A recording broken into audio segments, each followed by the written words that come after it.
Yeah, okay. Welcome to Calculus 101 with Richard, Julian, and Chris. Hey guys, okay, so today we're gonna learn how to do the quotient rule. All right, a little fun fact you're supposed to know, stop right here, all right? I'll tell you something. If you don't know how to do the power rule, it's needed to know the quotient way over here. Move this chair out of the way. Okay. The quotient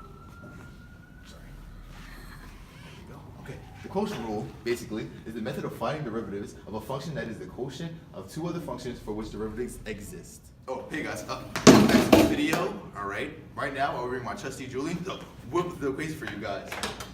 Oh, yeah, how you doing? Hey, I just wanted to steal the spotlight from you, if you know what I'm saying. Alright, so basically, if you understood anything Richard Bianchi just said, leave the video, please, because you are a genius. Now, normal people like me, we just need the normal basic function, which is f of prime equals v times u prime minus u times minus u times v prime over v squared. However, we have a simple way to do it. Low d high minus high d low over v squared. Okay, welcome back guys. Sorry for the inconvenience of that last situation, alright? So this is our first example. We're gonna find the derivative if f of x is equal to x squared minus 3 over x minus 3. All right, so first thing we're going to do is notify that v equals x minus 3. The derivative of v is equal to 1. U is equal to x squared minus 3. And derivative of u is equals to 2x. So why do we do this? So you know, for the formula of low d high minus high d low over v squared will work out. And okay, the reason we do that is to know what to plug in the formula. So the first thing we're going to do is take v, which is x minus 3, multiply that to u prime, which is 2x, subtract that from u, x squared minus 3, to v prime, which is 1. We're going to set that over x minus 3 squared. All right, the reason the equation looks like this is because we plug in the negative. That's a little note. You must make sure that you plug in the negative to that equation.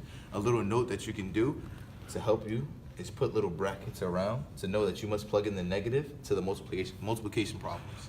So after this, we will find the like terms. So 2x minus x squared will be equal to x squared. You have none with 1x, so that's 6x plus 3 over x minus 3 squared, and that is your answer. Okay, we'll be doing a harder problem this time, so we're going to find the derivative of f of x if f of x is equal to 4x to the 8th power minus the square root of x over 8x to the 4th power. A little note beforehand before you want to start the problem. The square root of x should be equal to x to the power of 1/2. You want to set that so it'll be easier to find the derivative.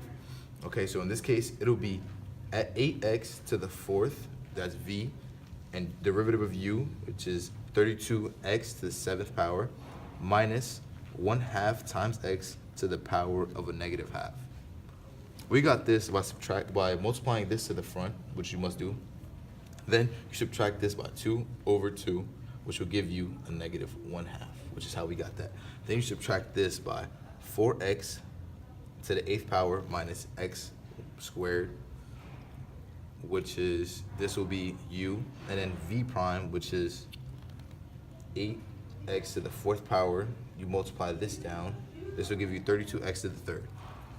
Okay, now we continue the problem. We're going to set all of this over 8x to the 4th power to the 2nd power. We're going to set all that to the 2nd power because that's what we need to do. We're going to leave this alone just like we did in the last problem. Okay, multiplying all of this will give you all of that over here. Will give you 256 x to the 11th power minus 4x 7 to the power of 7 over 2 minus 128 x to the 11th power plus 32 x 7 over 2. Sorry. All right. So notice we have like terms over here, 1 and 2, so as well as 1 and 2 over here.